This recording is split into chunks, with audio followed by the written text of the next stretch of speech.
我12岁参加高考，便是高考状元。在我拿到80万奖金后，我选择复读再考，依旧是状元。就这样，我考到了18岁。清北招生办的老师跪求我别再复读了，不就是钱吗？他们又不是给不起。于是我进入清华计算机系，要求是务必隐藏我身份。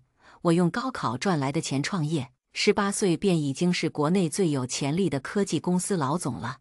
而且我开发出的 AI 程序 DK 也被国家重视，特批我在京城组建科技园区，专攻 AI 领域，甚至是连建设科技园区的招标也交由我来做决定。就在招标会场外，我遇到了将我母女赶出家门的父亲一家。苏清雨，你虽然有我苏家的血脉，可你也不看看这是什么地方，这也是你能来的。说话的是我那同父异母的妹妹苏雨霏，还有我那薄情寡义的渣爹也皱眉说：当初送你母女回东北，可是没少给你们钱，怎么又追到京城来了？真的就不要脸了。科技园区的招标会场选在了玉亭湖庄园，据传这里曾经是晚清某位亲王的别院，后被富商买下，可那富商又因偷税锒铛入狱，这玉亭湖庄园便充公了。本来是想拍卖，但我喜欢这里的僻静，就便宜卖给我了。只是我平时都在清华的工作室，很少会过来居住。今日若不是招标会，我也没空过来。我这个主人不来，庄园也没人打理，还是招标会选在这里，上面才临时派人过来，以至于我到了之后，却只能等在门口。倒不是有人拦着，而是庄园太大，车子开不进去。我又太懒，便坐在门口石狮子旁等摆渡车来接。我用平板查看着最近的数据，想着 DK 很快就要最后一轮测试了，到时候我就可以休息了，睡个美容觉，逛个小吃街，再去商场买，想想就开心。我看了眼自己的手，好久都没做过美甲了。那是苏清雨吗？忽然间，一个声音传了过来。我看过去时，便蹙起眉。走过来的是我名义上的家人，在我6岁的时候，便将我和母亲赶出家门的苏家人。苏清雨，你虽然有我苏家的血脉，可你也不看看这是什么地方，这也是你能来的。说话的是我那同父异母的妹妹苏雨霏，她长得美艳，像极了她那当小三的母亲，只是气质不佳，看上去总是有些风尘味。没办法，她那当小三的母亲当初勾引我那渣爹时就是个风尘女。还有我那薄情寡义的渣爹也皱眉说：当初送你母女回东北，可是没少给你们钱，怎么又追到京城来了？真的就不要脸了。苏清雨，你能不能滚？这么多年过去了，你还想回来抢家产呢？你就死了这条心吧。我才是苏家唯一的继承人。说话的是我同父异母的弟弟苏哲，那个当了小三上位的柳如烟，更是阴阳怪气地说：这里可是京城科技园区的招标会，你这种货色怎么来了？跟你在一个空间下，我都觉得自己爹身份了呢。我只是淡漠地看了他们一眼，并不想多言，因为他们不配。这时候，一个很俊朗的男人走了过来，看到我后明显很诧异，随后说：青雨。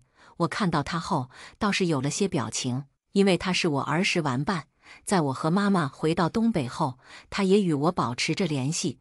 前些天我们还聊过微信，虽然他不知道我如今身份，可却格外关心我，并且多次向我表白，并承诺此生非我不娶。如果说我对爱情还有些幻想，也就是在他身上了。他叫顾言，是苏家的世交。我忙站起身，笑容中带着些羞涩，毕竟我没谈过恋爱的。顾言，我们终于见面了。我笑着说。顾言笑着点头，可还不等说话，苏雨霏便走了过去。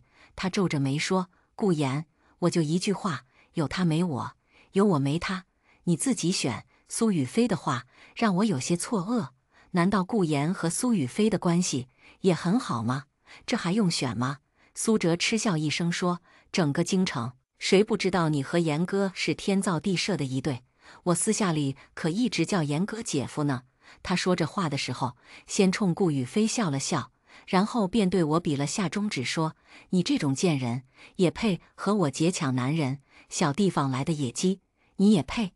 苏雨飞淡淡一笑，像是赢了什么一样：“苏青雨，如果你和你妈没钱了，我可以给你钱，但你别想抢你妹妹女人。”渣爹冷声道。柳如烟嗤笑道：“哎，这娘俩就是个无底洞，走的时候带走1个亿，之后每个月10万块，却还是不知足。1个亿，每个月10万块。”我笑了。当初我妈带我走的时候，可是1分钱都没拿。回到东北后，也是我妈教古筝赚来的。如果不是生活拮据，我何苦浪费6年时间用高考赚钱？但是我也懒得解释，没意义。我只是看着顾言，想听他怎么说，倒也不是没有他就不行，而是要个答案而已。不过当我看到他一脸为难时，我就已经知道答案了。但无所谓了，相比我的事业，所谓的爱情不值一提。他们所追求的可能是金钱和地位，而我所追求的是为国家做贡献，青史留名。境界不同，说什么都说不通。顾言终于开口了：“苏青雨，我是想告诉你，不要再纠缠我了，因为我很喜欢雨飞，你总纠缠，我怕雨飞误会。”贱人，原来是你纠缠顾言。苏雨飞走到我面前，指着我说：“你妈不要脸，当初霸占了爸爸，现在你还想抢我男人？”啪！我一巴掌就抽了过去，直接给苏雨飞脸都打肿了。要知道，我可是每天都练通背拳的，一来是保护自己，二来是强身健体。一群王八犊子，你们叨逼叨半天，我可没搭理你们。还没完没了了，说我2句也就算了，你一个小3生的野种，也敢说我妈？是不是你那个小3妈生你的时候劲儿使大了，脑袋给你夹坏了？我不仅打人厉害，我骂人更厉害。这面的声响将附近的人都吸引过来了。柳如烟见状，立刻惨嚎起来：“青雨呀，你可不能这样啊！当初是你妈出轨，你和你妈才被赶出家门的。你心里面恨，却也不用来伤害你妹妹呀。我当是谁？原来是苏家原配生的那个呀！可不是，听说是当年出轨了，被抓奸在床，这才被赶出家门的。怎么还有脸回来折腾？这苏家也真是家门不幸，这可是科技园区的招标会场，竟然也来闹。”附近的人也都议论起来。我听这话茬，他们竟然都认为是我妈当年出轨在先。看来我妈带着我离开后，这一家人没少编排丢人现眼的东西，还不给我滚！渣爹怒斥：“我爸本来不想搭理你们，但我听这话茬，你们这些年没少编排我妈昂。行行行，那今天就必须要把事情说清楚了。”我将平板放回石狮子旁的背包，顺手拿出2个粉红色的纸虎套在手上。姓苏的，当年你得罪了人，逃去尔滨避难，是我妈给了你一口饭吃，你才没饿死。然后你设计让我掉进松花江，你又跳水去救，被很多人都看到了。那时候人保守，我妈只能嫁给你。当初你怎么说的？你说会对我妈好一辈子，结果你回京城没几年，就在外面搞破鞋。你为了赶走我和我妈，竟然想安排汉子爬床，结果那男的差点被我妈打死。然后你个老王八犊子，就带着人强行将我按在床上，并且拍了些照片。这些事别人不知道，但我清楚得很。我指着渣爹说：“而且你们对外说，我们娘俩走的时候带走1个亿，又说每个月给我们10万块，可以随便去查我们账户，看看到底给没给过。”这番话我算是说的条理清晰。而且当年渣爹避难的事情，也是有很多人知道的，甚至是渣爹回来后跟狐朋狗友喝醉了，也没少拿设计我们调江来吹牛。只要当初那些人没死，这就不是秘密。他说的我是真听我爸说过，我也听说过，而且听说那个柳如烟以前是演模特，说白了就是高级鸡。你们这么一说，我也想起来了，我三叔有一次喝醉了，说年轻的时候叫过柳如烟一次，那时候就给了1万多呢。议论声瞬间让苏家那几个面色难堪起来，尤其是柳如烟老底被扒了，此时恨不得找地缝钻进去。渣爹更难堪了，那毕竟是他女人，苏哲却是个愣头青。见状，立刻向我扑了过来，咬牙道：“你个贱人，敢污蔑我妈，看我不打死你！”我侧身躲开，手臂如长鞭，直接甩了过去。砰！这一拳直接砸在了苏哲面门上。本就力量十足的一拳，加上我带着纸虎，直接打得苏哲面门皮开肉绽，而且鼻梁瞬间塌陷，他捂着脸倒地打滚，嗷嗷大哭，同时叫嚣着要杀了我。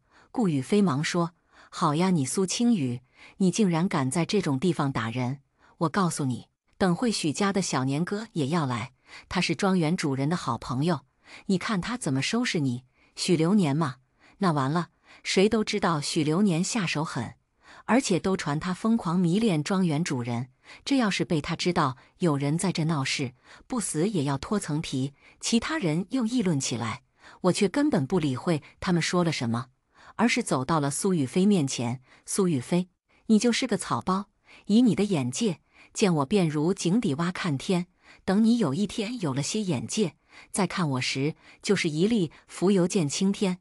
我缓缓开口，苏雨飞根本听不懂我说了什么，因为他就是个没文化的草包。但是其他人听懂了，而且也感受到了我的气势。你才井底蛙，我告诉你，我可是京城苏家的掌上明珠，而你算个什么东西，一个小地方来的小人物而已。哼，你妈那种不正经的女人，也养不出我这么高贵的女儿，这就是差距。苏雨飞见其他人都嘲笑他，所以恼羞成怒，又大骂起来。他挺可悲的，明知道自己被骂了，都不知道什么意思。你这张嘴，还有这舌头，没必要留着了。我一拳就砸了过去，咔嚓！苏雨飞满口是血，牙齿掉落了好多，嘴唇都是豁口了。顾言连忙阻挡，皱着眉说：“青雨，你哪怕爱我，却也不能因爱生恨呐！你太高看自己了。”我挥挥手，像是赶苍蝇一样说：“你赶紧给我滚犊子！我先打他，等会打你。”顾言却不走，我一脚就踢过去，直接下3路。顾言直接跪下了，夹着腿跪下去的，痛苦哀嚎。我见苏雨飞要跑，便拉住他头发，给他拉倒在地，然后骑在他的身上，一拳拳打在他嘴上。他嘴唇已经快成烂肉了，满口牙也没了。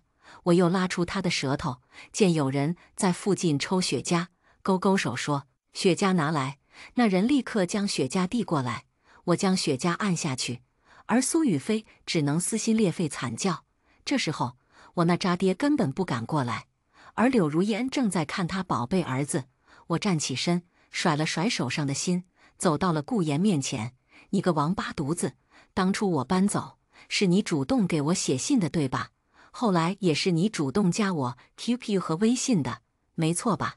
我每天都很忙，所以我从来不会主动和你说话，每次都是你主动，我没说错吧？”“嗯。”我问道。顾言吓得不敢说谎，连连点头道：“没错，你说的没错。”一边跟我表白，然后还勾搭苏雨飞。啥意思？你解释解释，我不太懂。我问。顾言只能说是柳如烟让我这样做的，她逼我和你保持联系，就是想了解你和你母亲的状况。你就是个小狗篮子，一个男人被女人摆弄，你活着有意思吗？我冷笑一声，随后一拳下去，顾言便去哀嚎了。然后我看向了我那渣爹和柳如烟，到你们了。我笑容灿烂，本不想动手，但他们逼我，那我有什么办法？而这个时候，一辆黑色的红旗国礼开了过来，停在了我们附近。车上走下来一个高大男子，穿着行政夹克，面容英俊，气势却很足。小年哥，我是雨飞呀，我被欺负了，帮我呀！我是没想到苏雨飞还能说出话，看来雪茄威力不够。许流年愣了一下，看过来后便皱起眉，尤其是见到我的样子后，更是满脸怒容。其他人都以为他是对我发火呢。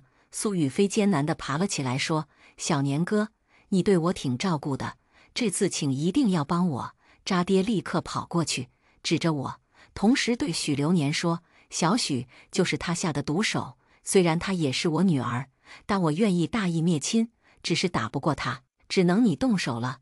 柳如烟甚至是跪着爬过去，抱着许流年大腿说：“小许，你帮帮我们吧，否则我们就要被苏清雨这个贱人灭门了。完了完了！”谁都知道许流年是个煞星，这回真的生气了，不会牵连我们吧？听说他入职特殊部门后收敛了很多，不会动手吧？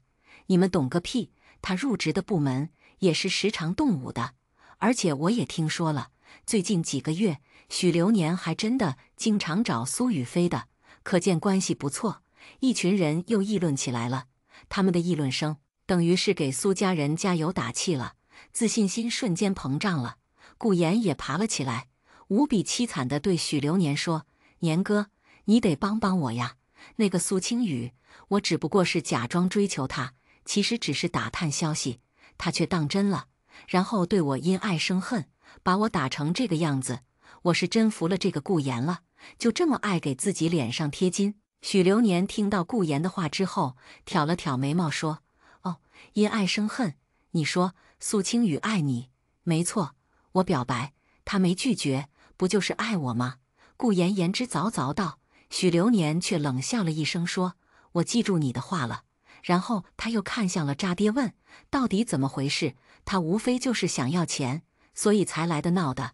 我们不同意给钱，他就行凶，在场的人都能作证。”渣爹说道：“他自认为在场的人都能给他面子。”许流年却说：“我要听实话。”他扫视着那群人说：“如果被我知道谁说谎了，那我可就要调查一些说谎者了，查出问题。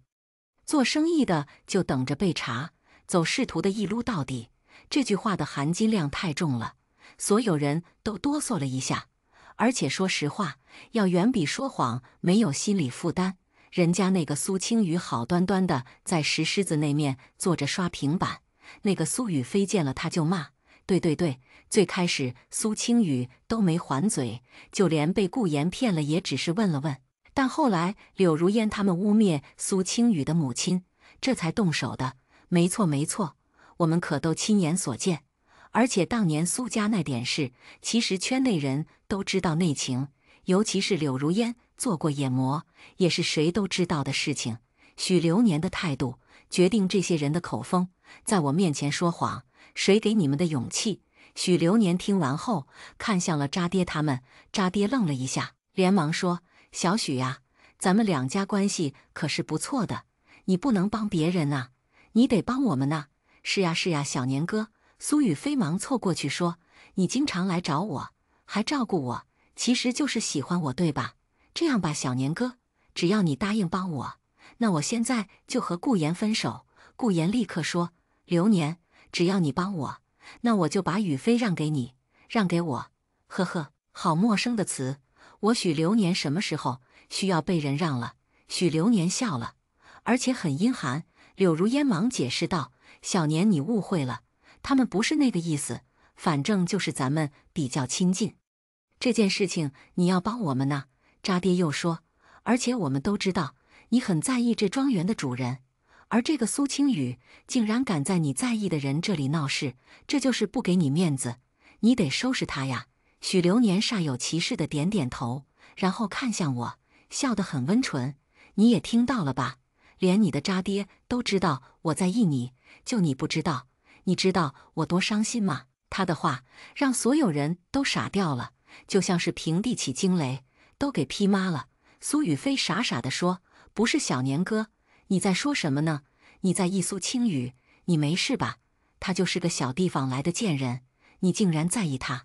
那你经常来找我，还关照我，又是为什么？”许流年冷冷地扫了他一眼：“你没听错，我就是在意苏清雨，她如果不嫁给我，那我就打光棍。至于我去找你，只是去帮青雨调查当年的真相，在你家放了些摄像头，如今从你们日常对话中也将证据收集全了。”许流年说着，忽然皱眉道：“你敢在我面前骂我最爱的人，你可真该死啊！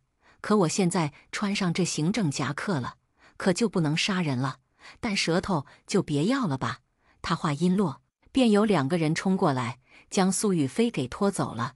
雨飞！柳如烟大喊着要追过去，可却被人一脚踢翻了。不急，很快就到你了。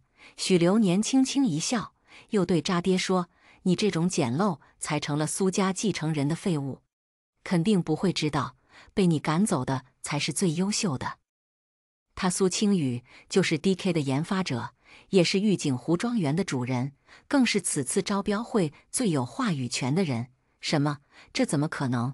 我听说他学习不好，连初中都没读完呢。渣爹不信，拜你所赐，你赶走他们母女时，他们身无分文。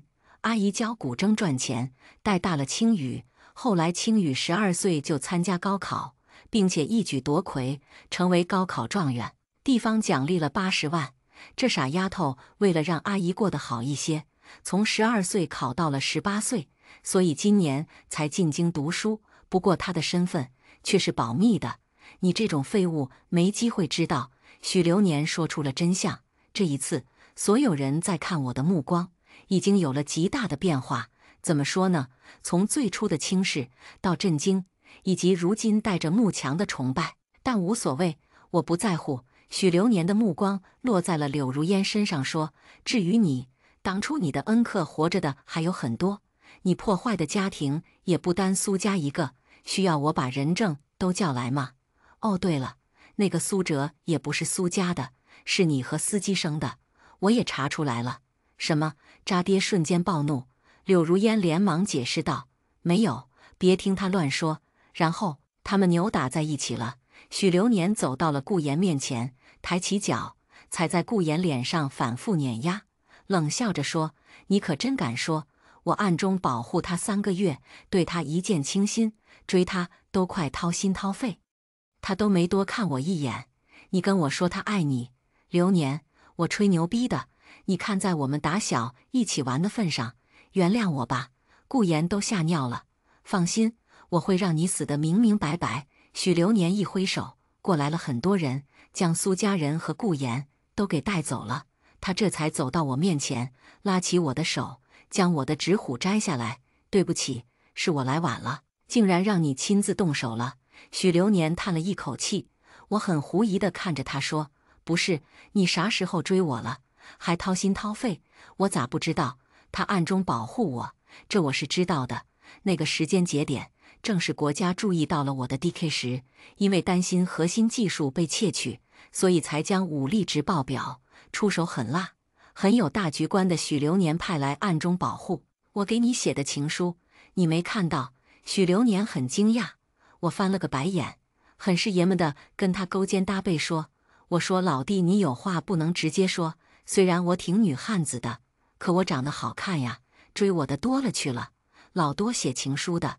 我懒得看，都扔掉了。”许流年嘴角抽了抽，差点一口血就吐出来，委屈巴巴地说：“那我现在表白有用吗？再等等吧，没空谈恋爱，忙得很。”我不耐烦地说：“这也不算敷衍，我是真的忙。”又过了几分钟，摆渡车总算是来了，我们一起进了庄园，招标会也正常开始。其实我对京城这些商人几乎是没有了解的，不过许流年早就帮我调查过去了，确切的说是审核过了。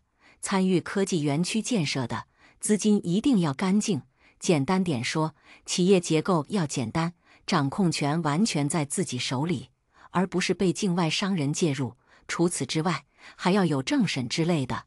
我除了工作和练通背拳时，其实是很懒的，有人帮我操心，我更懒得管了。但我还是来招标会了，是因为许流年说，我只要出现了，这些人就会给我送礼物，而且价值不菲。嘿嘿，穷怕了。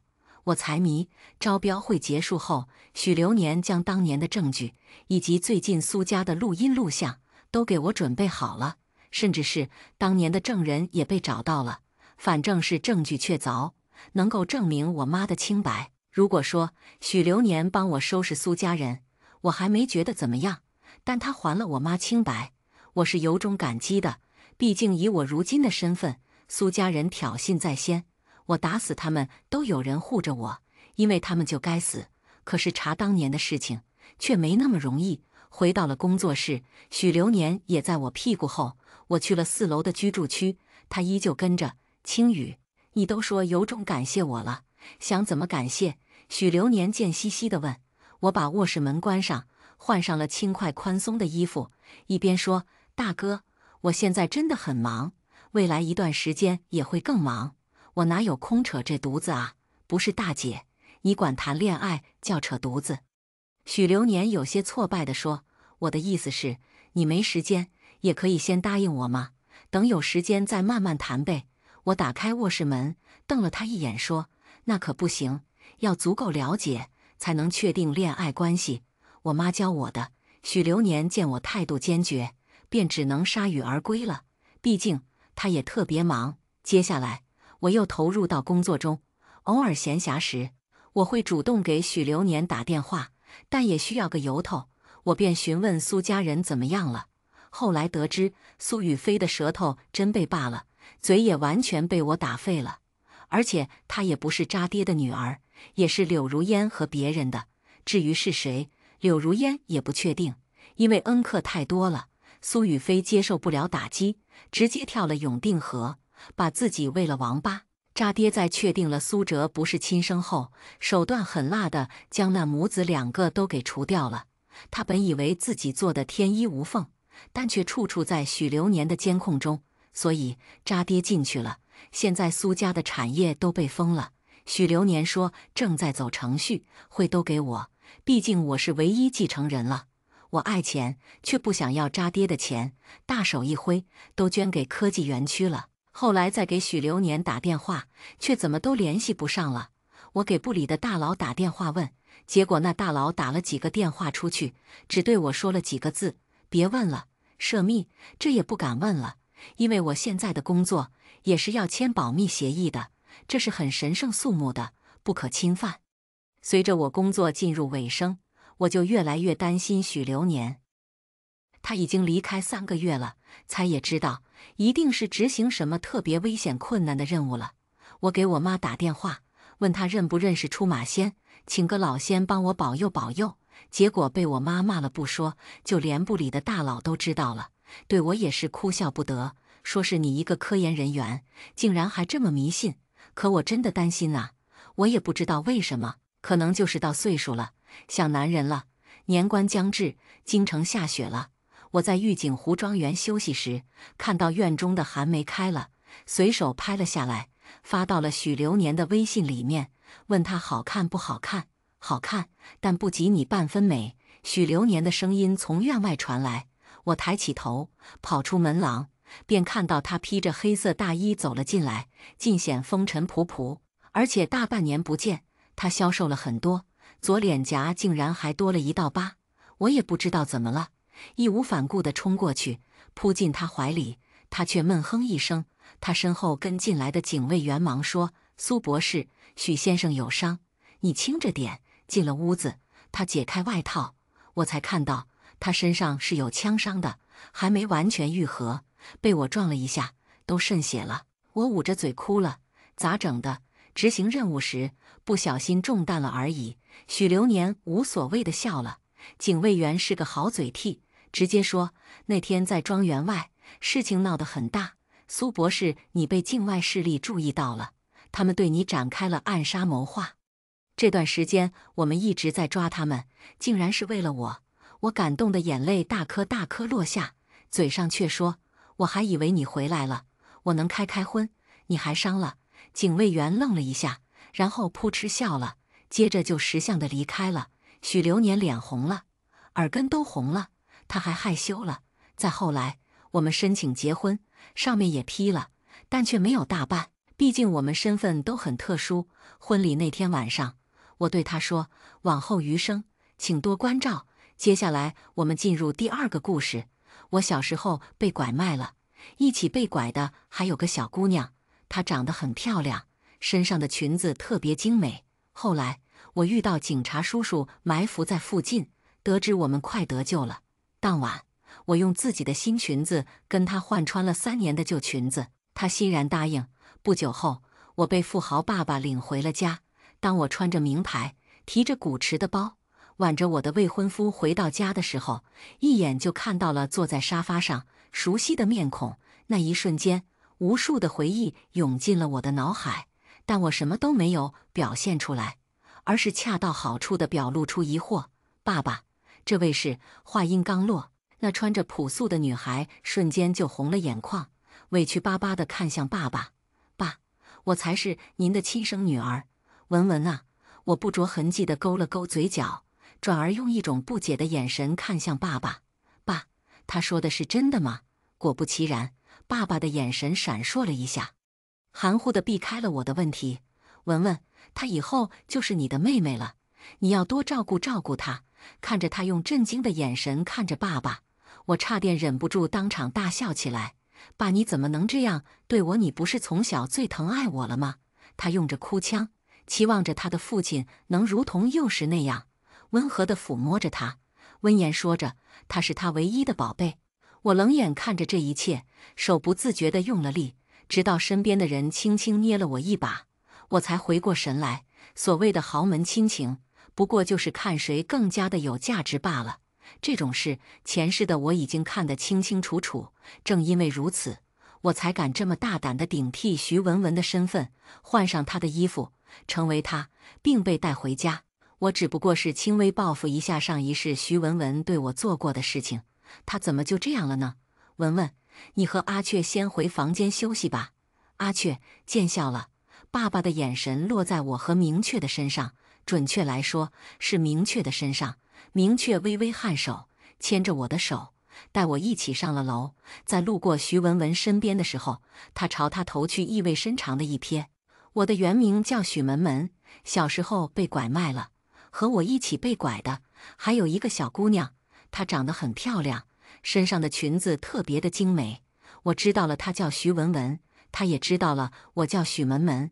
在那样的条件下，两个有着相似名字的女孩很容易产生惺惺相惜的感情，于是我们成了最好的朋友，彼此约定好，无论谁先回家，都一定会回来找到另一个。前世我做到了，但他没有做到。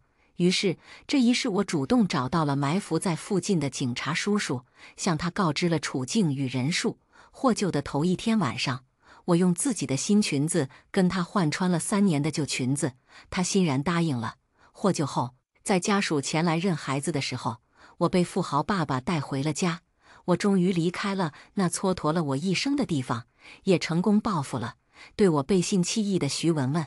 但这还只是开始，前世我所受过的屈辱，我会一点点地百倍奉还。逛了一天的街，泡个澡，喝杯红酒是最舒服的。明确坐在沙发上敲打着键盘，瞥了一眼今日的股票涨势不错。娇娇，你裹个浴巾就出来，诱惑我了。明确看着我出来后，盖上笔记本，朝我挑了挑眉，露出了痞笑。我把毛巾扔在他脸上，轻笑：“美的你，没结婚前你可以做梦。”他耸耸肩，宠溺道：“行吧，也就娇娇你敢这么指挥我。”说着，我就坐在他边上，让他帮我擦拭着头发。他说我很娇气，擦拭干头发可是一件体力活，每次都要擦半个多小时。想当初，他可是大学里最难搞定的高岭之花，长相帅，学业优异，家境优越，多少女生对他前赴后继。结果只用3天，我就让这位大少爷风雨无阻，给我送了4年早餐。我闭上眼睛，懒懒地靠着沙发椅背享受着。阿雀，明天下午我要参加个设计沙龙，4周年纪念日往后推。明天是国内首屈一指的设计师沙龙，能参加的都是行业的大佬，像我这种刚毕业的新人，还是导师提携才有资格。明确骨节分明的手指把玩着我的发丝，态度散漫，有些不正经。这你还没参加工作呢，就为了参加个沙龙放弃我们的爱情？我睁开眼，忍不住扑哧轻笑。你戏真多，明天沙龙对我很重要的。你也知道，公司最近的设计都很一般，口碑都下降了。我要早点帮爸妈排忧解难。明确抿了抿唇，暗示楼下那个女人和你有几分相似。我装作没听懂。哦，是吗？你不说我还没注意到呢。他说的话倒是挺奇怪的。明确神色有些复杂。如果你爸妈对你不好了，你随时都可以找我。你说什么傻话呢？爸妈怎么可能对我不好？我笑得没心没肺，随手拿起他的电脑，打开设计网站。你就是想偷懒，快擦干，不然待会儿睡觉头疼。明确抬眸看着我这样，倒也没劝了。我食指在键盘上摩挲着，嘴角却微微上扬。人设这个东西，我很懂，特别是美貌加孝顺善良等于无敌人设。要说前世恶毒的徐文文教会了我什么，那就是一定树立人设。善良无辜的白莲花，谁能不爱呢？许文文，你去死吧！只要你死了，这个世界上就没有人知道我的过去了。啧，许文文，你命可真大，从这么高的悬崖摔下来都没摔死。我改变计划了，我要你就这么痛苦的活着，换我一辈子的好名声。昏昏沉沉从睡梦中醒来，真丝睡衣全都汗湿了。起床洗漱，看着镜子里一脸疲惫的自己，我冷笑了声。安逸了这么多年，你总算出现了。徐文文下楼就看到坐在自己餐位上的徐文文，她一身低领的吊带短裙，又露胸又露腿的，也不怕感冒，还一个劲的往明确的旁边凑。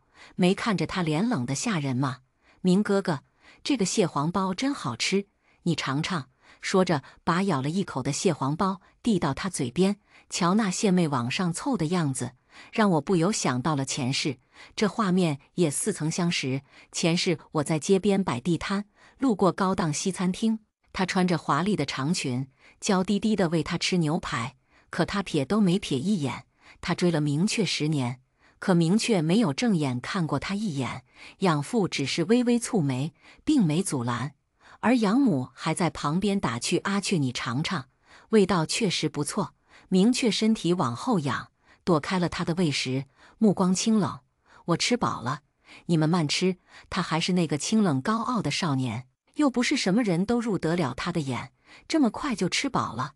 我扶着栏杆笑吟吟地走下来，语气带着几分娇嗔：“背着我吃好吃的呢。”明确回头看着我，清冷的眉目瞬间就柔和下来。还行吧，今天阿姨做的味道不怎么样。养父狐疑，做饭阿姨没有换，你昨天不还说味道不错？家里光厨师就有5个，因为明确吃饭很挑，养父母为了让他经常留在这里，所以家里的厨师都是按着他的口味来找的。明确似笑非笑地瞥了一眼花痴的徐文文，可能今天吃饭的人不一样吧，有些聒噪。徐文文脸瞬间臊红了。养母也没说话，既然却大少爷不想吃，那我们去食堂吃吧，正好我去图书馆还书。说着，故意把手上设计书籍拿出晃了晃。明确起身，习惯性地帮我拎着包。我搂着他的胳膊，浅笑和养父母打招呼：“那爸妈，我和阿雀就先走了，晚上不回来吃饭。”养父笑呵呵地点头：“晚上你们俩就好好约个会。”养母神色有些犹豫，似乎有什么话想说，但不好意思开口。我装作没看到，跟着明确就往外面走。慢着！徐文文急忙站起来，原木椅子在大理石的地板上发出刺耳的声音。她着急地看着养母：“妈，你昨天说的要让我们去做 DNA。”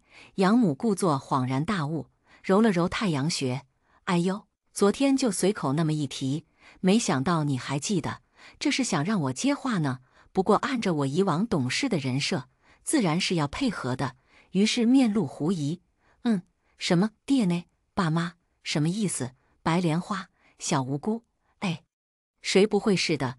养父温声道：“也没什么大事，你拔几根头发下来就行。”我乖巧点头，当着他们的面拔了2根头发，递给旁边的佣人。够乖巧懂事了吧？不得不说，顶尖的设计沙龙真的是受益匪浅。晚上的庄园露营烧烤味道一般，导师把我介绍给诸位大佬，他们看着我之前的作品，对我表示出了极大的热情，并且邀请我参加3个月后国内最大的一次时尚周设计比赛。不管拿不拿得到名次，只要能参加，都能给履历增光。因为心情太好，我小酌了一杯。有个金发碧眼的帅哥送我出了庄园，坐在敞篷车里等候我许久的明确，大步流星走了过来，搂着我的腰，直接来了个热吻。他占有欲很强，我一直都很明白。金发碧眼的帅哥有些失望的回去了。明确帮我扣着安全带，有些吃醋，真是一天没看到你，你就不老实，哥哥喽。我轻笑着逗他，你个小醋王。也是因为知道我没谈过恋爱，所以明确对我百般好。可能是觉得我这么好的小姑娘，要是错过了会后悔一辈子吧。对呀，这一世我感情干净的像一张白纸。小学、初中、高中，我的一切目标都是考一个好分数，讨养父母喜欢，在圈子里面树立乖巧懂事、善良孝顺的模样。他第一次遇到我是在上艺术鉴赏的课上，老师抽点我回答问题，结果我回答得很专业，让他留下了好印象。第二次是在图书馆里，他来还书，恰好看到我在窗边看书，白色连衣裙，阳光灿烂，侧颜无敌。第三次是在篮球场，看到我给班上男同学送水，他直接上前抢过我的水，同学，谢谢你送的水呀。我当时被他直接逗笑，摊开手说不用客气，3块钱。他立刻掏出手机，那加个好友，我转你。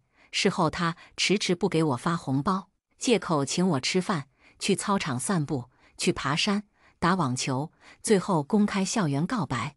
玫瑰花、无人机，要多浪漫就有多浪漫。他穿着帅气的西装，捧着鲜花站在我面前，我笑吟吟地问：今天终于可以还我3块钱了吗？他有些紧张，俊朗的脸上泛红。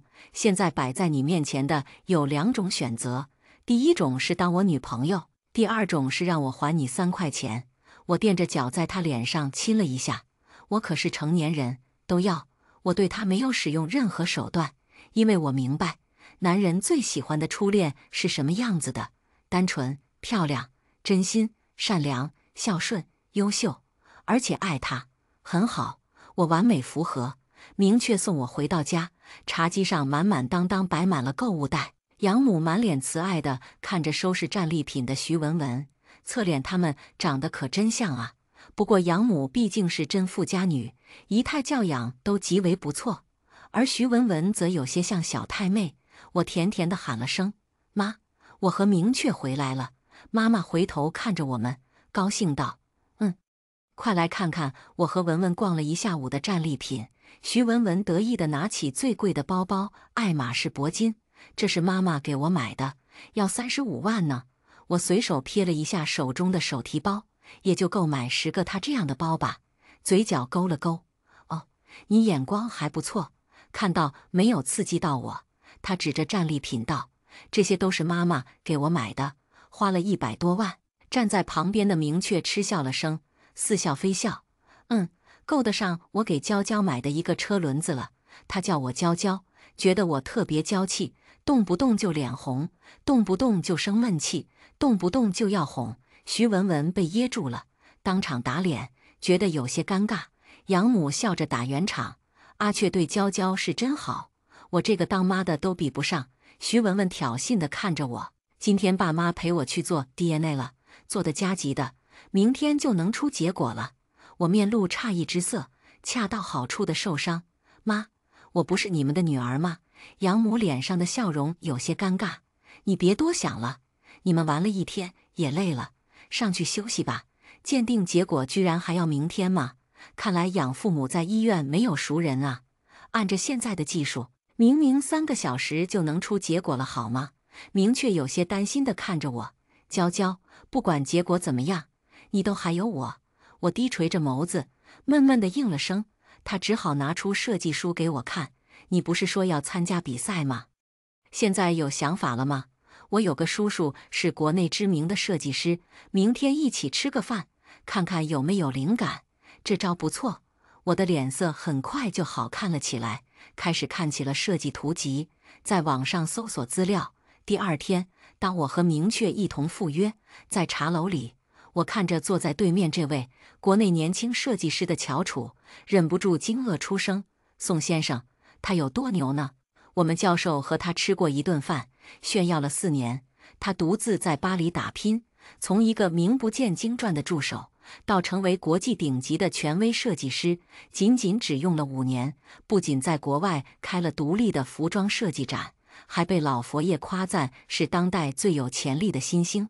在国内地位那更甚，据说学校请他回来演讲一次，都足足请了3年，因为他真的太忙了。今天居然被明确请过来了，你就是明确女朋友啊？”久闻大名，平辈带着调侃的语气，看来他们关系不错。我有些好奇，你们怎么认识的？明确眼尾轻挑，有些得意。以前他是我的家教老师，宋先生给我们倒了一杯茶，轻笑。认识你10几年，你第一次这么乖，看来你真是转性了。原来宋先生家世一般，上大学的时候就在做家教，他去国外的钱还是明确赞助的。他们虽然相差了快20岁，但算是忘年交，感情特别好。以前明确不怎么乖，经常要所谓的小女朋友帮他写作业，还有各种各样的情书。于是他调侃说：“以后啊，你肯定会爱个女生要死要活的。”当时明确斩钉截铁说：“不可能，这辈子都不可能。”结果他在追到我的当天发朋友圈说：“这辈子啊，是真的栽到这个女人的手里了。”宋先生还特地漂洋过海打电话嘲笑他。刚好这2天回国准备一个展，听到明确要把女朋友介绍他认识，他都无心设计了。这么一聊，就从白天聊到了晚上。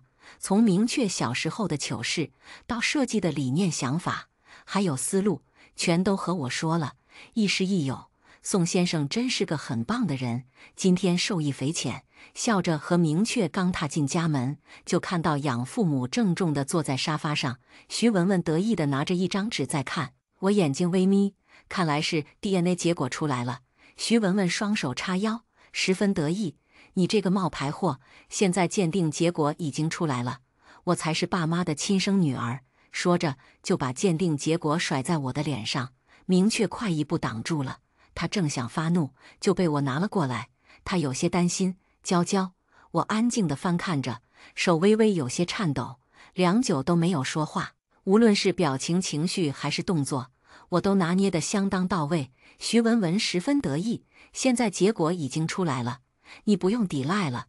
这爸妈是我的，房子是我的，未婚夫也是我的，你现在可以滚了。”养父母坐在沙发上，一言不发。一起生活了15年，真是一点感情都不念呐，反倒是明确护在我身前，目光清冷凛冽：“你算什么东西？”徐文文秒变脸，笑得甜美：“我才是你的未婚妻，他就是个假冒货，你和我才是天造地设的一对。”明确搂着浑身发抖的我，嗤笑：“你没镜子吗？自己几斤几两心里没数吗？”然后看着养父母，意味深长：“我呀，只认定我的未婚妻是娇娇，其他的女人我都不认。要是你们这个地方不留娇娇，那我就把她带走了。”这话暗示得很明显，这些年养父靠着明确的关系，在商场上可以说混得风生水起，从几百人的小公司到了如今近万员工的大集团。养父立刻表明态度，虽说这个文文不是亲生的，但一起生活了那么多年，也是有感情的。养母也附和：“就是，手心手背都是肉，少了一个都不行。”徐文文气得要喷火，但对上养父那警告的眼神，瞬间就老实了。虽说留下是留下了，徐文文一定要我改名字，说我不配叫许文文这个名字，让我改名为徐门门。我低垂着脑袋，没有说话。明确开口：“也是，你叫文文拉低了档次，就叫娇娇吧。要不是在装很受伤，我真想一个白眼翻过去，哪有名字叫娇娇的吗？不过也随他了，反正因为他叫我娇娇的缘故，现在身边的人也都叫我娇娇。徐娇娇是我的新名字，是不是寓意着新生？改名字是一件很复杂的事情，从身份证到驾驶本，从银行卡到房产证，就在明确陪着我到处跑的时候，家里面也热闹的不行。养父母在筹备给徐文文的生日宴，让她正式在众人面前亮相。这种事情早在预料之内，我完全没有任何想法。反观明确担心我心情不好，还特地带我去海边学习潜水，因为我曾无意间说过水底的世界很干净漂亮。我也很聪明，只用了3个小时就学会了潜水。在深蓝的海水之中间，周遭的世界静谧的可怕。我闭上眼睛，好像回到了苦苦挣扎的前世。那些距离我已经20多年的事情，还清晰无比地在脑海里浮现。记得第一次看到徐文文时，她怯生生地躲在我身后，一双哭肿了的大眼睛是那么的可怜。我们约好了一起逃跑，不管是谁，逃出去了都要报警救另外一个人出来。他腿短，差点被发现，是我故意暴露行踪，让他顺利跑了出去。可他没救我，我差点被人贩子活活打死，被关在猪圈里整整3年。那时我每天都在等他叫警察来救我，结果只等到在废旧的报纸上看到他光鲜亮丽在宴会上的照片。那时我不恨他，只想问他为什么。于是装疯卖傻整整10年，才从那个罪恶的地方逃了出来。本来以为出来后就是天堂，哪知道找到他才是噩梦的开始。他是高高在上的千金大小姐，我是街边摆摊穷困潦倒的臭乞丐。四目相对，他眼里的鄙夷变成了惊愕。我笑着和他挥手，他匆匆忙忙上了保时捷。那天晚上，他派人找到我，把我带到了他的后花园，把食物丢在狗盘子里，让我和狗抢食物，把我仅存能御寒的破棉袍扔了，把我扔到了满是流浪汉和精神病的天桥下，听着我歇斯底里的尖叫：娇娇，娇娇！明确神色紧张地把我从深海里拉了出来，帮我取下面罩，擦拭着我眼角的泪水，满是心疼地把我抱在怀里。娇娇，你刚刚一动不动地吓死我了。我被他从思绪中拉了出来，呆呆地看着他，他抱得很紧很紧，很怕失去我。这关心是真实的，不是假的。徐文文的生日宴会办得格外的隆重，市里有头有脸的人都来的，毕竟明确和我交往4年，我们的订婚宴他们都是参加过的，所以他们无视了站在门口迎客的徐文文，笑着给我送礼物，而且价格都不菲，把他气得不行。养母只得把他拉到我旁边，笑着说：娇娇啊，带带文文。徐文文不乐意了：凭什么呀？他就是个冒牌货，我才是真的徐家大小姐。他这声音不小，惹得周围的人频频回头看。养母微微蹙眉：不是教过你了吗？在外面声音小一点，轻声细语。这时恰好有人中年男人来给我送了个粉色的钻石手链，一看就知道是拍卖行里的顶尖货。徐小姐，今天是你生日，这小礼物不知道你喜不喜欢。我还没开口，旁边的徐文文就直接抢了过去戴上了。好看，我很喜欢，多少钱啊？说着还往手提袋里翻了翻，没有找到发票，质疑道：这么大不会是假的吧？送礼物的人有些尴尬：这个是真的，发票在家里没带来，不过这是送给徐娇娇小姐的，不是送给你的，麻烦你取下来。徐文文开心地看着手链，得意道：今天是我的生日宴，这礼物都是我的。送礼物的人有些着急了：你不能抢，这手链要60万。听到这么贵，徐文文更是不愿意退了，哼着歌压根没搭理。当着这么多人的面，养母又不好意思直接斥责，只得委婉：文文，把这个礼物还给人家，我明天带你去买。不要，戴在我手上的东西就是我的。这么幼稚的话，居然在一个24岁的成年人口中说出，只能说熊孩子是不分年龄的。我很大气，面带歉意：李叔叔，你的心意我收到了，这礼物他喜欢就给他吧。话都这么说了，李叔也只能笑着说：那行吧。周围的人捂着嘴偷笑，养母臊红着脸，明确拉着我的手往边上走，真丢人现眼。身为我的家事，他自然是不好多插嘴说什么。但他蛮不讲理的名声，从现在就传开了。宴会第一支舞是徐文文的，养母给他安排的舞伴伸手邀请他，可结果他无理的推开，走到明确面前，笑得讨好献媚：“阿雀哥哥，我能请你跳第一支舞吗？”璀璨的聚光灯把这一幕完美的投射在大幕上，超高清连睫毛都根根分明。明确慵懒地站在我边上，脸上噙着玩世不恭的笑。没看到我有舞伴，他拒绝得很干脆，看着他手腕上本属于我的手链，嘲讽道：“还是你喜欢抢别的人东西抢上瘾了？”徐文文轻蔑地看了我一眼：“我只是拿回本该属于我的东西而已，属于你的东西。”明确直接气笑了：“你真是迷之自信，你不会以为我和娇娇的婚事是你爸妈做主的吧？”徐文文笃定：“不然呢？你凭什么看上他？”我低垂着眸子，拼命憋着笑。一直隐忍许久的明确这下子是彻底忍不住了：“你是家里没联网啊，还是没有嘴不会问啊？今天要不是看在娇娇的面子上，你以为我会来？这里大部分宾客会来，别说一个徐家了，就是10个徐家，我的没看在眼里。”这话说得十分霸气，掷地有声。刚刚被文文推开的富二代舞伴鼓掌叫好，其他人也没忍住哄堂大笑。养父母本来在边上和几位重要的老板聊天，听到这里的动静也忙赶过来了，不过还是晚了一点。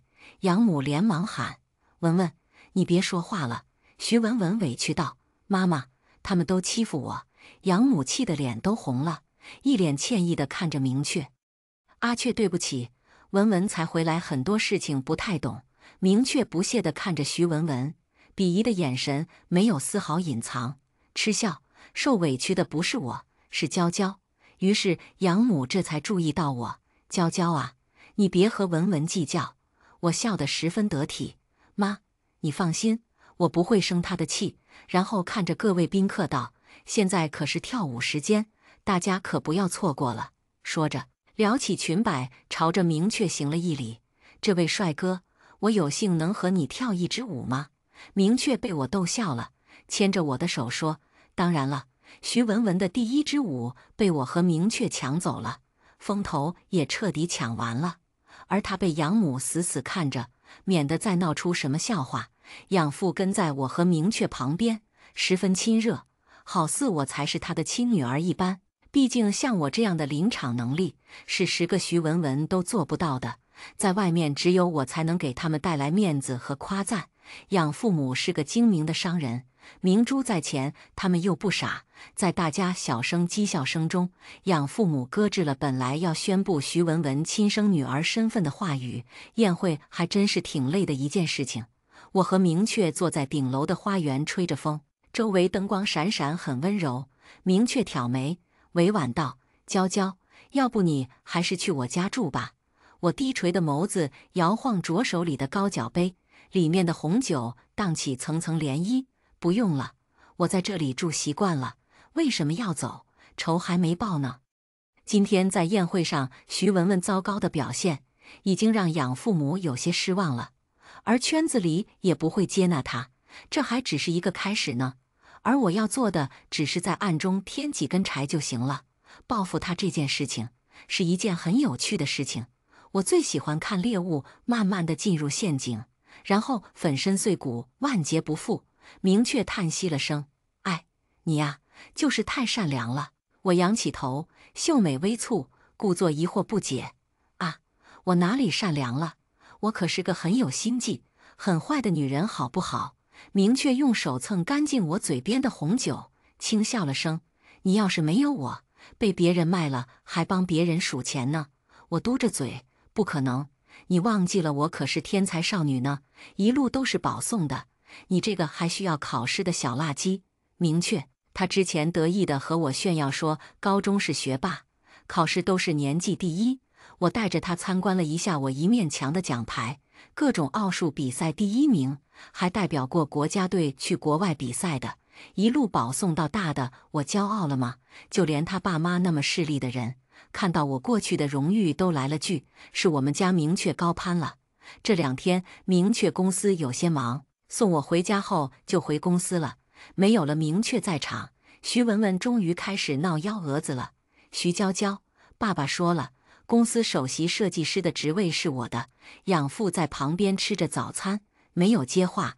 养母轻笑，温柔地拉着我的手，安抚：娇娇啊，你这些天太累了，好好休息一段时间，和明确确定关系是最重要的。我坐下，随手把手中的设计书放在边上，低垂着眸子，面露委屈，但也柔声道：既然爸妈都这么说，那我就不去爸爸公司了。那文文，你要好好学习哦，不能给爸妈丢人哦。本来说好今天要去爸爸公司报道，让之前的老设计书带我，早点上手。不过这样也挺好的。之前宋先生说在国内缺个助手，要我去帮忙2个月，但因为答应了养父，无奈拒绝。本来就遗憾的不行，现在正是求之不得。养父母看着这么乖顺听话的我，很满意，眼神中也有些惋惜。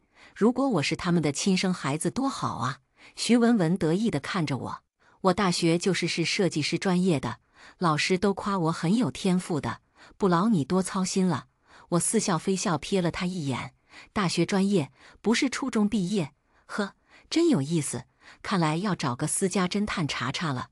宋先生接到我的电话，很高兴，说这里的几个助手都用不习惯，知道他想好好教教我，是看在明确的面子上。于是我先抽了半个小时去了一趟明确公司。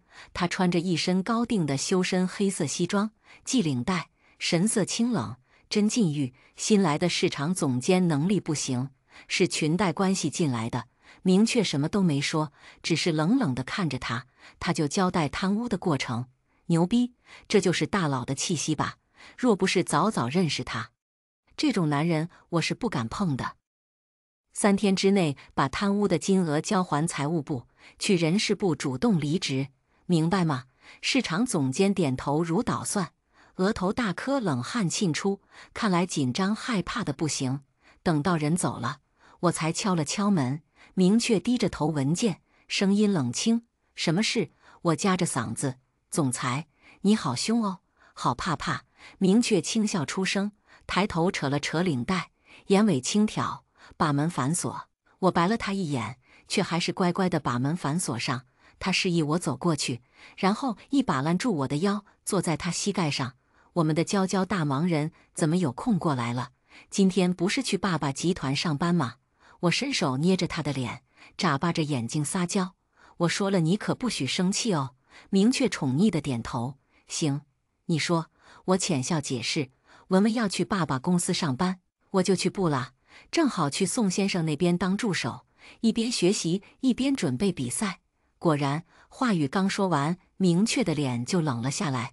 吧唧，我在他脸上亲了一口，搂着他的脖子撒娇：阿雀，你说了不生气的，你生气就是小王八。明确嗤笑了声，压着不爽：你就不会生气？我低垂着眸子，长长的睫毛扑闪，闷声闷气道：有什么好生气的？他们虽然不是我的亲生父母，但是这么多年来对我也很好，能帮上父母我很开心，如果帮不上那也没关系的。明确心疼地抱着我，下巴蹭着我的脑袋，好像无声的安慰。最后他轻声劝慰：娇娇，你真是全天下最善良的女孩。我勾唇，看来我把善良这个人设拿捏得死死的。又说了一会儿话，我才起身离开。好啦，我去宋先生那边打杂去了哦，你要好好上班，知道了吗？明确2道鹰眉微微上扬，声音染笑：知道了，知道了。你这个小管家婆，当助手第一步就是先打杂，被宋先生指挥着做了1天的事，累得头发都汗湿了，还被架子砸到脚趾了，疼得不行。不过宋先生问我累不累的时候，我笑容明媚：不累呀。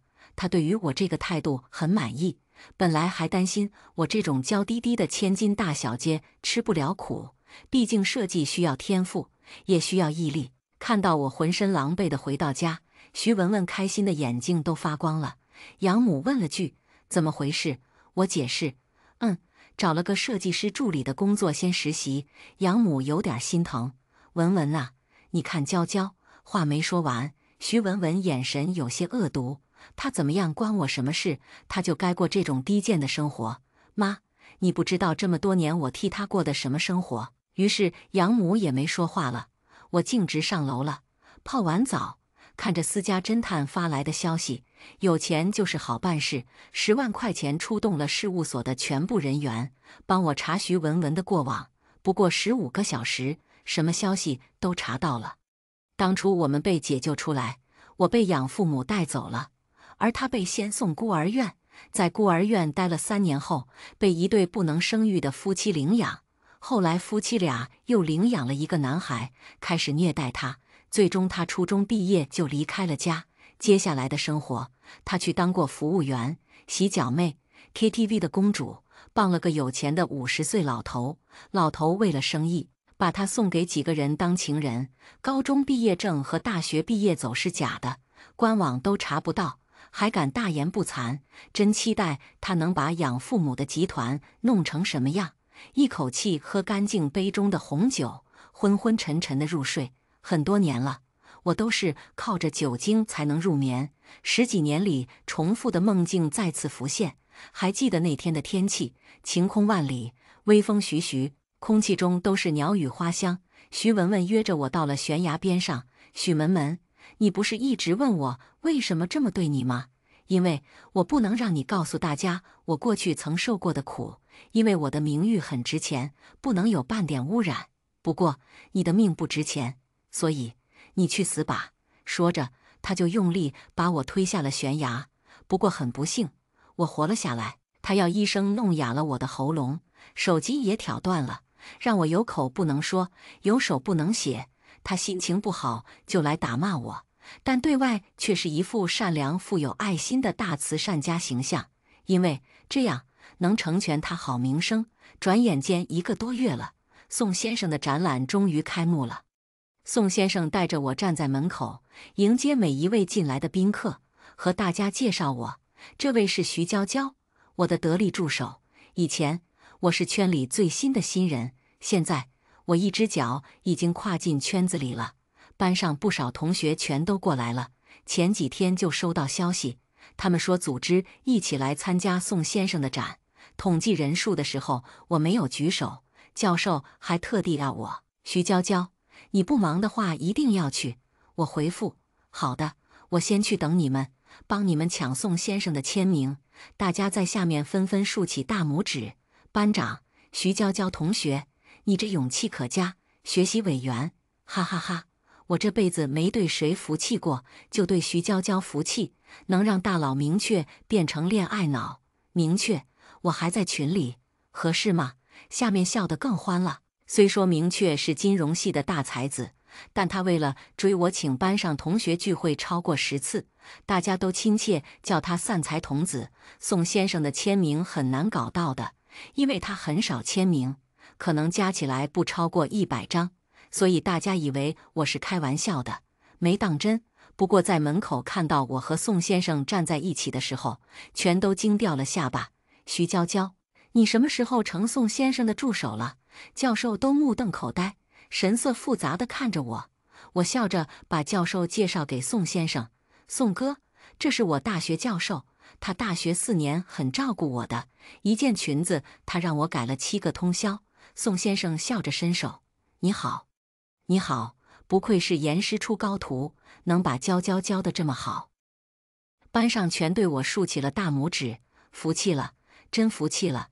徐娇娇，你还有什么技能是我们什么不知道的？既然都这么说了，于是我把他们带到了个角落，落地窗前面是一条大红色的长裙，美得惊心动魄。而下面的署名徐娇娇，虽说只是个角落，但这是宋先生的个人展，能挂一张我的设计作品，已经是非常牛了，而且还这么好看，已经把刚毕业的他们甩了一大截。听着他们的彩虹屁，我笑得眉眼弯弯。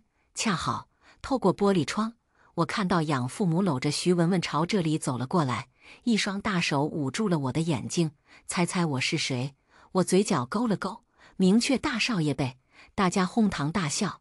哎，过分了吧？在学校吃你们的狗粮就算了，毕业了还要吃，也是到吃饭时间了。宋先生跟着我们一起去吃饭，同学们激动的和土拨鼠一样，这可是他们做梦都是不敢想的呀。教授激动得手都有些抖。徐娇娇啊，今年优秀毕业非你莫属了，9月份记得回校。我轻笑，教授，我才毕业呢，早了点吧。教授挥挥手，不早，不早。晚上宋先生的庆功宴结束比较晚，明确送我回到家都快12点了。可没想到，养父母和徐文文都坐在客厅沙发上，神色肃静。我微微蹙眉，爸爸妈妈，怎么这么晚了，你们还没休息？养父摆着一张冷脸。在看到明确的时候，又放柔了几分。文文说：“你把他的项目都弄黄了，是不是真的？”虽是疑问句，但却是质问的语气，明显也是怀疑我。我双手环胸，打量着徐文文，还真是离谱到家了。这段时间我都忙得没空注意他，我还没说话，徐文文就跳出来：“别装了，你做的那些事情我都知道了。”我好整以暇地看着他。哦，你说？徐文文激动道：“爸妈，你们看他都承认了，就是他故意让那些人不和我合作的。每次都谈得好好的，到后面他们就取消合作。”我脑子不由浮现起前2天明确接了个电话，心情很好地说：“知道了，做得好，再接再厉。”余光扫了一眼，淡定了然的明确，我心领神会，果然是他。养母脸色很难看：“娇娇啊，你怎么能做这样的事情呢？快和文文道歉，以后不许这样了。”我有些无语，我实习这么忙，哪有时间找人破坏他的合作？再说我也没去过爸爸的集团，也不认识那些人啊。这么明显的事情，他们都没发现。徐文文不屑：“那你说他们为什么突然不和我合作？”养父母也都等着我的答案。明确撩起眼皮，嗤笑：“你们可真有意思，出了问题问毫不相干的娇娇，反倒不问问当事人。刚好我吃饭的时候听人说，你们公司新来的设计总监拉了太多关系户进来了，什么都不懂，就喜欢指手画脚，太不专业，就纷纷撤资里。”这话一出，他们3人脸色都不太好看。要是我说这话，他们自然是不信的，但从明确嘴里说出来，那肯定是毋庸置疑了。于是养父给秘书打电话了，很快结果就出来了，果然和明确说的一模一样。能不一样吗？都是他安排人做的。养父脸色十分难看：“行了，娇娇你和阿雀先上去休息吧。”我乖顺点头：“好的，爸妈，我和阿雀上去休息了。你们上了1天班也很累，早点休息哦，注意身体。”回到卧室，明确语气带着几分不悦道：“娇娇，他们刚刚冤枉你了，也不道个歉，这是想点名我呢？知道我是个孝顺脑。”我叹息了声，可能是文文才接触公司，很多事情不懂，太着急了，也情有可原。明确揉了揉太阳穴，有些无奈，但也知道不能急于求成。行吧，行吧，你去洗澡吧。不错，今晚又有人耐心帮我吹头发了。不知道徐文文怎么说服养父母的，当昨天晚上的事情不存在，还让他继续当设计总监，可能这就是血浓于水吧。嘴角勾了勾，亲情嘛，这是前世今生最大的笑话。前世我曾去找过亲生父母，哪知道我压根就不是拐卖的，而是被他们主动卖出去的，就为了300块钱，还讨论过想把我找回来。到了能嫁人的年纪了，村口那个50岁的杀猪匠老婆死了，让我嫁给他，说不定以后吃猪肉就不要钱了。家里太闹腾了，徐文文总是趁着养父母不在带很多人回来，闹哄哄的。我拿着设计稿去学校找教授，让他帮忙看看。教授特别热情，帮我指导了一下午。毕竟他现在对我感激的不行，让他和心目中的偶像宋先生认识了。出了办公楼，看着校园里青春洋溢的学弟们，我不由笑了起来。年轻可真好啊！捡起了一片银杏叶，拍照发给明确。明确很快视频电话就过来了：“娇娇，你回学校了。”我边往校门口走，边笑着点头：“对呀，让李教授帮我指导了一下比赛设计图。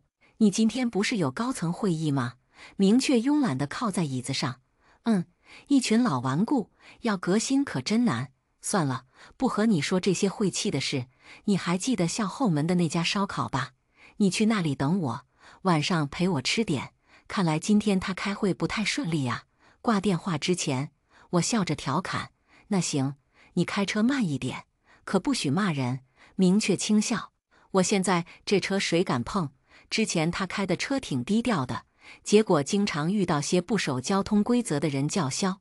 你这车，老子赔得起。”于是他就换车了，要多高调有多高调。该说不说，车况还真好了不少。校园后门是一条美食街，吃的东西特别多，其中有一家烧烤，味道特别不错。以前我经常和明确还有他的几个兄弟在这里喝酒，平时灯火通明的。可这段时间在修路，小摊贩也走了不少，街灯也没有。我和他打赌，说烧烤店肯定关门了。他不信，非得要我开视频。忽然听到后面的脚步声，我回头看了一眼，就看到2个戴着鸭舌帽的男人朝我走了过来，心中瞬间浮起不安，赶忙小跑了起来。结果后面的人也跑了起来，我吓得浑身冷汗直冒。道路很不好，面前各种坑坑洼洼，我差一点摔倒。就在他们即将抓到我的时候，前面漆黑的夜空忽然亮如明昼，明确恍如天降，出现在了我面前。那2个男人发现有人来了，赶忙转身跑了。明确紧紧地抱着我：“没事了，没事了，娇娇我来了。”事后我报了警，可这附近的监控都坏了，没有查到什么可疑的人。晚上回到家，徐文文坐在沙发上看着电视，看到我安然回来了，明显有些失望，小声嘀咕着：“命是真大。”声音虽然很小，但我和明确却清楚听见了。明确眸子微眯，眸中闪过寒光。我口袋里的手紧紧握成拳，看来他是等不及找死了。晚上明确坐在床边上哄我，直到我缓缓闭上眼睛才停止。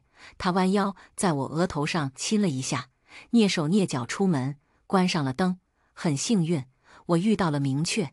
晚上又做噩梦了，梦到徐文文玩腻后把我扔进了精神病院，那才是真正的地狱，让我求生不能，求死不得。我发誓，我会让他在地狱里面跟我一样，生不如死。即将登上国内最高的设计比赛舞台，我紧张的不行。明确笑着揉了揉我的头发：“娇娇，你可以的，你天生就该站在舞台上，闪闪发亮。”我深呼了一口气，从容地往台上走去。下面响起响亮的掌声。我设计的黑色长裙让他们眼前一亮，清冷破碎，征服了在场所有嘉宾和评委。我站在台上，看着他们的欢呼雀跃，眼眶不由通红。我做到了前世遥不可及的梦想，第1名。宋先生亲自给我颁奖，这张照片明天会出现在各大报刊和杂志上面。设计师的门，我2只脚都跨了进来。爸妈，发生什么事情了吗？我心情不错，拿着奖回到家，却发现家里的氛围冷清的不行。养母叹息了声：“文文，这次投资被骗了。”徐文文本又想冤枉我，但看明确在场，也不敢说什么。看来私底下他被修理过了。我轻柔安抚着：“没事，一点小钱而已。”养父冷笑：“一点小钱，整整1000万，这确实有点多。”我余光注意到明确嘴角上扬了，难怪他昨天拉着我去看别墅了，还美名曰：“你不是最喜欢面朝大海，春暖花开吗？我最近投资轻轻松松赚了1000万，给你买个房。”徐文文眼睛都哭肿了：“爸，我也不是故意的，你再给我一次机会，我保证没有问题。”养父怒喝：“你是想要把我的公司败干净才满意吗？”养母安抚着：“你那么凶干什么？文文又不是故意的，这点钱再赚就是了。”我也乖巧点头：“爸爸别生气了，气坏身体了怎么办？你看，这是我今天比赛得的奖。”养父看了一眼，也没问是什么奖，毕竟从小到大我得到的奖数不胜数。我舔了舔嘴唇，有些挑衅地看着徐文文：“爸，设计这个事情……”砰！徐文文直接跪了下来，打断了我的说话。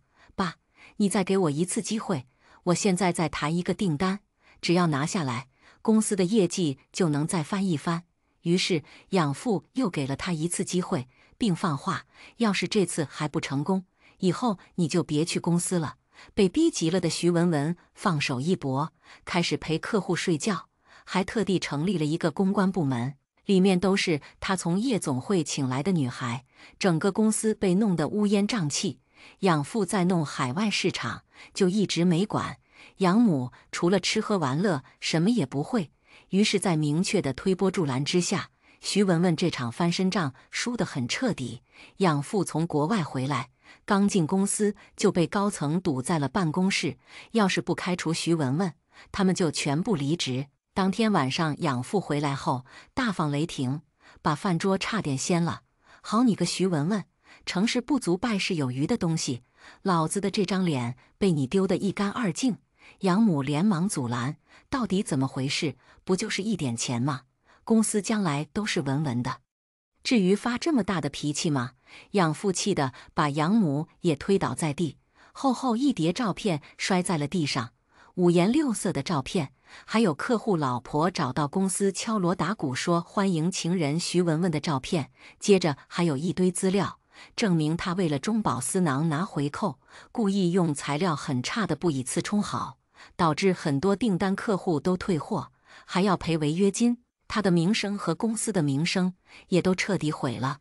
养母看着照片，哭得都要岔气了。怎么办？怎么办？